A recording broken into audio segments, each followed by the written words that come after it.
Boys and Girls Club, Brazoria County. This is Leti Hernandez coming to you with virtual program. Today's programming is story time, and one of the books I have chosen to read today is I Love My Mommy. I hope you enjoy this book. I tutor a young man, and he loves when I read this book to him after we're done, so I hope you can enjoy. Thank you. Our story today is I Love My Mommy, written by David Bedford and Brianna Vaughn. When you hear this bell, it means I'm going to turn the page. Let's begin. One morning, Little Bear didn't want to play around his home anymore. I want to see new things, he told his mommy. Then let's go exploring, said Mommy dear, and see what new things we can find. This way, said Little Bear excitedly, and he hurried ahead while Mommy followed behind, watching over him. Little Deer hopped along the grass by the hanging willow tree. Then he slowly crossed the wobbly stones, watching the stream as it trickled gently beside him. Don't get your feet wet, warned Mommy. I won't, said Little Deer as he wiggled and wobbled. Little Deer counted red and orange butterflies, then squeezed through thick, tangly bushes. Don't get stuck, warned Mommy. I won't, called Little Deer as he skipped out the other side. Hurry up, Mommy, he called. There's so much more to see.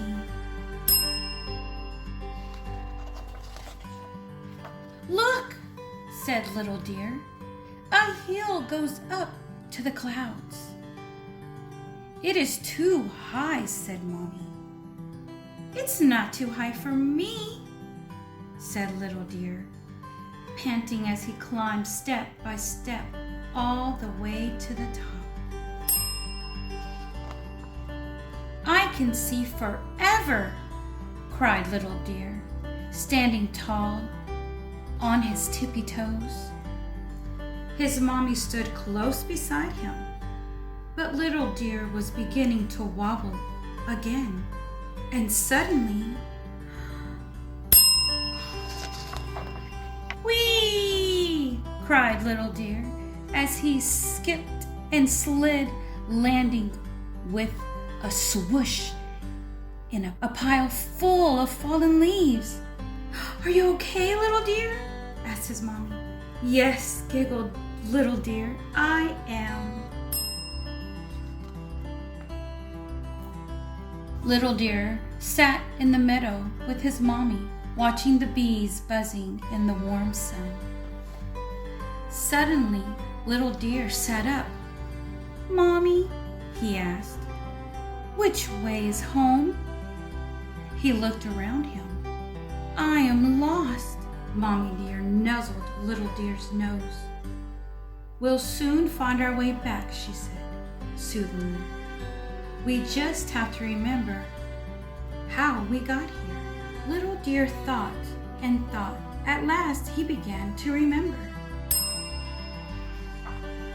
We came over the hill, cried Little Deer, and he scalloped back to the hill that went up to the top, to the clouds. Mommy Deer helped him climb quickly to the top.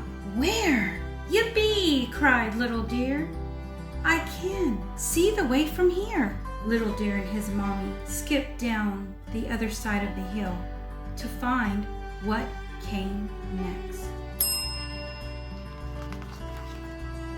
We squeezed through the tangly bushes, Little Deer told his mommy, and he scurried back through the hole he'd made with his little tail waggling. Mommy Deer gave him a big helping nudge.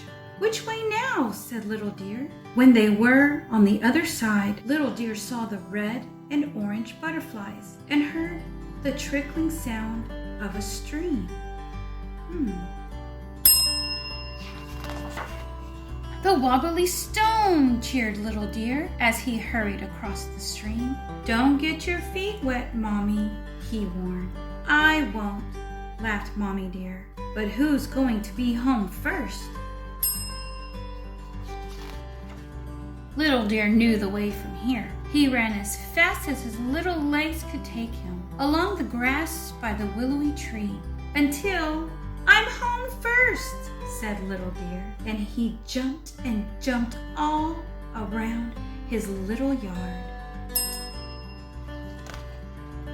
Little Deer flopped down in the sunshine beside his mommy. I love exploring, said Little Deer happily, and I love my mommy.